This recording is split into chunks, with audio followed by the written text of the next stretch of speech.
हाय नमस्ते. आजच्या mini blog मध्ये तुमचं स्वागत आहे. आजच्या मिनी ब्लॉगच्या रुटीननुसार मी 6 वाजता उठल्यानंतर 1 ग्लास पाणी पिले व झाडू मारून फरशी साफ करून आंघोळ करून देवपूजा आवरून घेते व स्वयंपाकाला स्टार्ट करते. तर स्वयंपाकामध्ये मी आज डाळ भात, चपातीसाठी कणिक मळून ठेवला आहे, मेथीची भाजी व पेटाटोचा थोडा रस्सा भाजी, त्याच्यासाठी लागणारे मी शेंगदाणे भाजून ठेवले आहेत व लसण आणि हिरवी मिरची, आणि कुकिंग चॅनल साठी मी स्नॅक्स बनवत आहे. तर माझा आता भात बनून झाला आहे, डाळ पण बनवून होते,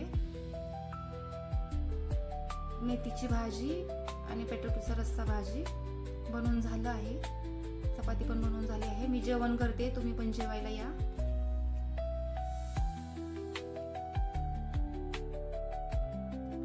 माझं जेवण आवरलं आहे. आता मी थोडंसं मला ना कार्पेटचं शीट पण आणायचं, त्याच्यासाठी मी दुकानाला जाते, त्याच्यानंतर मग तशीच मी पार्लरमध्ये जाणार आहे.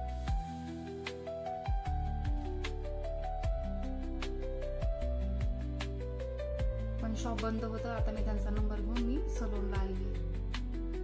तर सलून मध्ये आज एकच क्लायंट झालं, त्याच्यानंतर दिवसभर एकही क्लायंट नव्हतं. मी आता सलून बंद करते. तर आजचा ब्लॉग बघितल्याबद्दल धन्यवाद. असेच बघत राहा, थोडा सपोर्ट करा. Thank you so much. Bye bye.